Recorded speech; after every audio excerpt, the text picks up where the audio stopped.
Bagaimana impuls elektrik dijana dalam neuron? Setiap neuron mempunyai membran dengan apa yang dipanggil gate, saluran ion. Apabila isyarat perlu dihantar, sebahagian daripada gate ini terbuka dan ion mula bergerak pantas ke dalam atau keluar dari sel. Aliran ion ini mengubah cas elektrik membran, menghasilkan impuls elektrik. Impuls bergerak di sepanjang neuron dan menghantar maklumat lebih lanjut ke sel lain. Cara anda berkomunikasi, sama ada anda menyampuk, bercakap dengan cepat dan emosi, atau sebaliknya. Sama ada anda tidak peduli, cara anda menatal suapan berita di telefon anda. Sama ada anda tergesa-gesa atau bergerak perlahan, bergantung sebahagian besarnya pada keseimbangan ion. Apabila keseimbangan ini terganggu, seseorang boleh menjadi terlalu mudah marah, atau sebaliknya, lembab. Setiap pergerakan dan tindak balas badan kita adalah berdasarkan impuls elektrik dalam neuron dan sel lain. Contohnya, jika anda secara tidak sengaja menyentuh objek panas, gentian saraf serta-merta menghantar isyarat ke otak yang mengarahkan otot. Tarik tangan anda. Tanpa impuls elektrik, badan tidak akan dapat mengekalkan keadaan dalaman yang stabil, homeostasis. Malah sistem imun tidak dapat berfungsi tanpa impuls elektrik. Kelajuan dan kekuatan tindak balas setiap sel imun bergantung secara langsung pada kualiti penghantaran impuls. Emosi dan pemikiran juga merupakan bahasa impuls elektrik. Apabila anda merasakan kegembiraan, kesedihan, keterujaan, cinta, atau mengingati sesuatu ingatan, percikan api elektrik kecil mengalir di antara neuron. Ia seperti mesej antara rakan-rakan. Satu neuron menulis, satu lagi membaca, dan menyampaikannya. Melalui rantai ini, pemikiran, emosi dan keputusan dilahirkan. Apabila anda mempelajari sesuatu yang baharu, itu juga merupakan kerja impuls elektrik. Ia mewujudkan sambungan saraf baharu, seolah-olah membuka laluan kecil di otak yang memudahkan impuls bergerak kemudian. Walaupun pada awal kehidupan, apabila sel sperma menyuburkan telur, satu fenomena luar biasa berlaku. Sentuhan ini mencetuskan satu larian tindak balas biokimia, termasuk pembebasan berbilion ion zinc.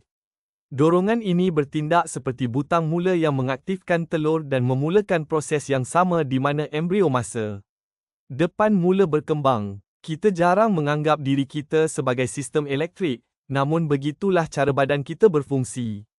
Alam semula jadi mencipta reka bentuk yang sempurna di mana proses dan interaksi penting yang tidak terkira banyaknya berlaku melalui impuls elektrik. Tetapi ada satu perkara yang tidak dapat diramalkan oleh alam semula jadi, iaitu manusia akan mencipta musuh yang mampu menyusup masuk dan mengganggu mekanisme sempurna ini.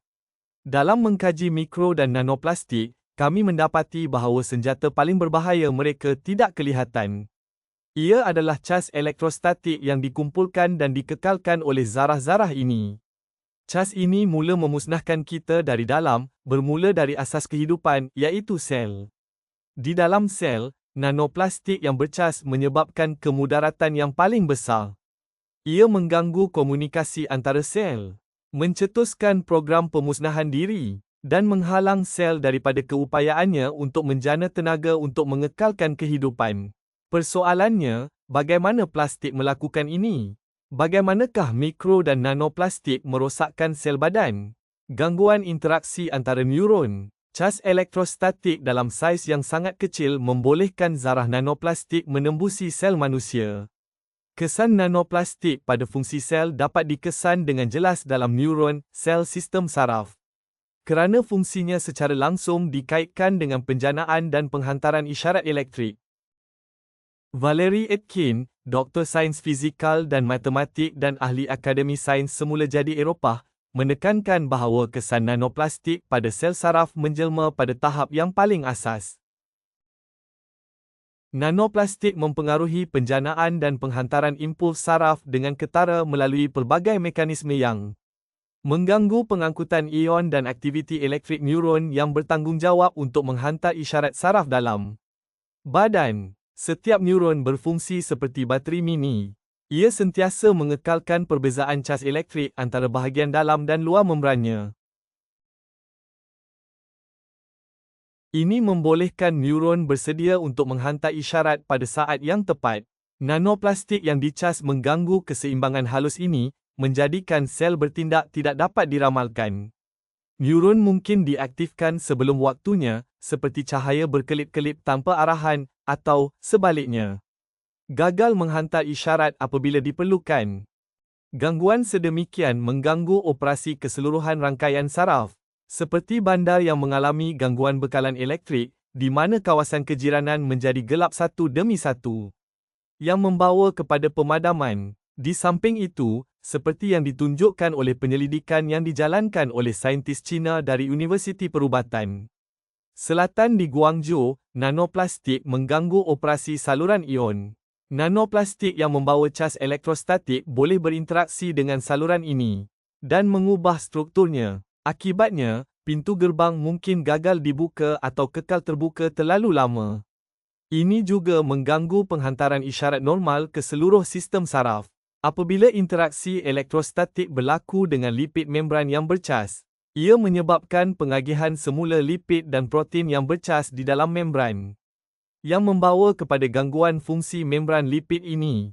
Ini mengakibatkan perubahan setempat dalam kepekatan ion dan pembentukan kecerunan kepekatan ion di sekitar zarah yang bercas. Fungsi pam ion, yang penting untuk mengekalkan keseimbangan ion, menjadi terganggu. Pam ion ialah mekanisme yang menggerakkan bahan melawan kecerunan kepekatannya. Satu proses yang dikenali sebagai pengangkutan aktif.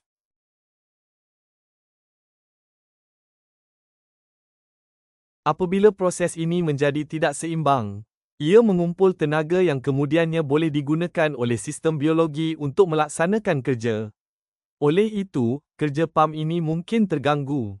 Namun ia merupakan salah satu mekanisme teras yang mendasari aktiviti biologi.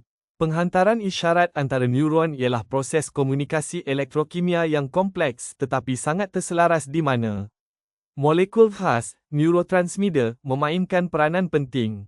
Molekul-molekul ini bertindak sebagai penghantar, memindahkan maklumat dari satu neuron ke neuron yang lain dengan cara yang teratur. Zarah nanoplastik yang membawa cas elektrostatik boleh mengganggu pembebasan neurotransmitter atau mencetuskan pelepasannya tanpa isyarat yang betul. Akibatnya, isyarat yang huru-hara dan palsu muncul di otak, seolah-olah sistem saraf tidak lagi dapat membezakan mesej apa yang hendak dihantar bila hendak menghantarnya, atau ke mana ia harus pergi.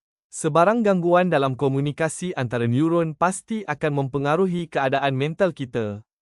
Jika anda mendapati diri anda menjadi pelupa atau tidak berfikir, jika anda mengalami kesukaran untuk menumpukan perhatian atau mengingati walaupun perkara mudah, ia mungkin merupakan tanda bahawa degradasi sambungan saraf telah pun bermula. Nanoplastik bukan sahaja mengganggu komunikasi antara neuron, tetapi ia juga menembusi terus ke dalam sel dan juga mencetuskan pemusnahan diri mereka. Sel memulakan proses pemusnahan diri. Setiap sel secara berterusan menghasilkan molekul tertentu yang dikenali sebagai spesies oksigen reaktif. Molekul-molekul ini mengambil bahagian dalam proses pertumbuhan, pembahagian dan kematian sel terprogram. Dalam keadaan normal, tahapnya dikawal oleh sistem pertahanan sel, iaitu antioksidan yang bertindak sebagai pembersih. Antioksidan meneutralkan spesies oksigen reaktif yang berlebihan dengan cepat, menghalangnya daripada merosakkan organisma. Apabila sel terdedah kepada perengsa, seperti jangkitan, kecederaan atau toksin, ia menghasilkan tahap spesies oksigen reaktif yang tinggi, yang secara berlebihan boleh merosakkan struktur selular yang penting. Ini membawa kepada tekanan oksidatif, sejenis serangan kimia dalam sel. Sebagai tindak balas kepada kerosakan dan tekanan oksidatif, mekanisme pertahanan semula jadi adalah diaktifkan. Keradangan. Tujuannya adalah untuk menghapuskan punca kecederaan dan memulihkan keseimbangan. Walau bagaimanapun, dalam kes nanoplastik yang dicas secara elektrostatik, mekanisme ini berhenti berfungsi dengan betul. Zarah plastik kekal di dalam sel dan bertindak sebagai perengsa berterusan. Keradangan tidak reda dan menjadi kronik. Akibatnya, DNA, protein, membran dan struktur selular utama yang lain rosak. Akhirnya, sel sama ada tidak lagi boleh berfungsi dengan baik atau memulakan pemusnahan dirinya sendiri. Kami telah melakukan kajian yang luar biasa dan mendapati bahawa plastik terbenam di dalam sitoplasma. Sitoplasma mengandungi organel, struktur kecil yang memastikan sel hidup dan berfungsi. Plastik masuk ke dalam sitoplasma dan kekal di sana. Ia dikelilingi oleh membran. Sama seperti membran sel, sel mengasingkannya kerana ia mahu memusnahkannya.